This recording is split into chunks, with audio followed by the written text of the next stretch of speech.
Hey kids, it's Ashton. Today is June 5th, 2015, and tomorrow, which is going to be obviously June 6th, is my 6-month mark on T. That's half a year. I can't even believe that.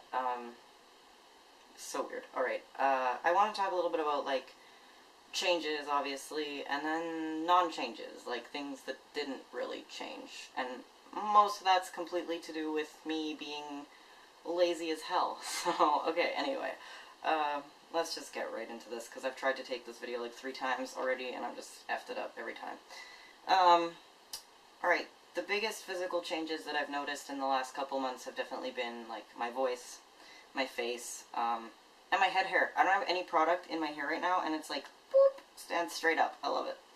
I've never been able to do anything like this with my hair prior, so that's cool. I like it. Oily skin. Oily freaking skin.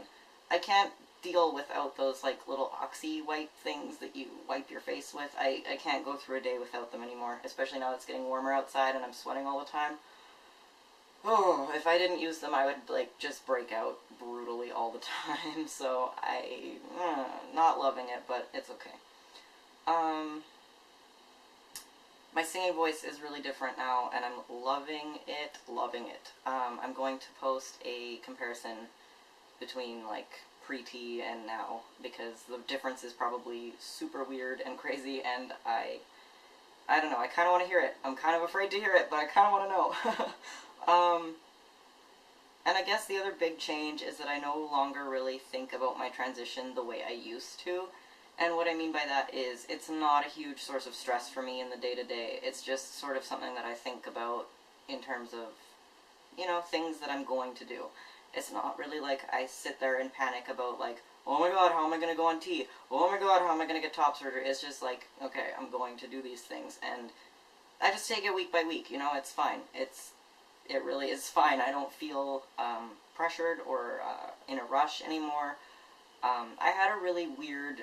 Well, not weird, it's not weird. It's just senseless, I suppose, and a little bit, like, not in line with my beliefs as a rational person thing. And that was that I just really panicked about getting too old to go on T. And there's no such thing as too old to go on T. But in my mind, there really was. There was a freaking hard deadline, and if I didn't meet it, I was gonna die, and it was just like this really irrational and really horrible, crippling anxiety that I had about it, and now I don't feel rushed, I don't feel afraid, I don't feel pressured. I'm just like, it's just gonna happen when it happens, and that's so nice. It's probably one of the nicest things about being on T, is just not worrying all the time about everything. So yeah, on that note, like, the biggest changes that I've experienced have been mental ones, and I don't really know how to articulate that, like, in the moment here and now, but there's definitely things, like, I don't stress about everything anymore. I stress about the things that, you know, warrant being stressed over, to the most part, like, for the most part, I mean. To a degree, I'm always going to be an anxious person, I think, so it's like, yeah, whatever. And then in terms of, like, non-changes, like, things that haven't changed, you know, my body overall looks pretty much the same. Some of the changes that have happened have been very subtle, at least to me. I don't know, they're probably more dramatic than I'm giving myself credit for. But on that note, like, with the body looking the same, I don't work out at all, and that has everything to do with it, I'm sure, because if I was, like, you know,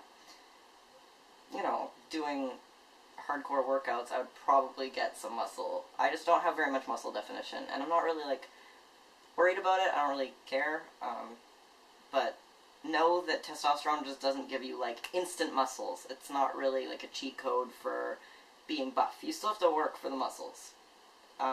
It's not like I wasn't expecting that. It's just, in the beginning, I was definitely putting on a lot of muscle, and I kind of thought, like, maybe this will keep happening. No. I got, you know, muscle definition a little bit on my arms, but that was mostly just, like, my muscles becoming muscles, not really getting ripped or anything. The only part of my body that's, like, really actually probably in shape at this point are my legs, and that's because I walk a lot. It has nothing to do with anything else. Yeah, that's all that's on this paper, so I can throw it away now. Yay! Tomorrow, I'm having a party. And I'm thinking I'm probably going to record some clips, you know, from the party, and also just doing like interview style question and answer things with friends if they agree to it, which I hope they do because that's kind of my plan. So yeah, you'll be seeing that, and I don't know what else to talk about. I'm sorry, I'm awkward. Let's see. I guess I wanted to let anyone know that if they're at a point where they know they're really wanting to transition and they feel like they never will and it's never going to be a possibility and all that kind of stuff, you're probably wrong. You're probably wrong. I know that there are some situations that seem really, like, restricting and bigoted maybe, and, you know, but you can work past those things. If you want something bad enough, you can get to it. That's not to say that you can get to it alone. That's not to say that you can get to it right now. But, you know, I thought, I had it convinced, like I had myself so convinced in my head that I would never transition and that I would never be on T and that I would never feel okay and all that kind of stuff. And it's not true. It's just not true. I'm here 6 months later and my life is starting to feel like an opportunity and not like a death sentence. So, just a little reminder to anyone out there who's struggling that it's not for nothing, and your struggle means something, and it will take you somewhere one day. So, yeah. Okay, I'm gonna cut this video here because I have like literally nothing else to say. I'm probably gonna go and record that singing video that I don't want to record because I hate singing in front of a camera.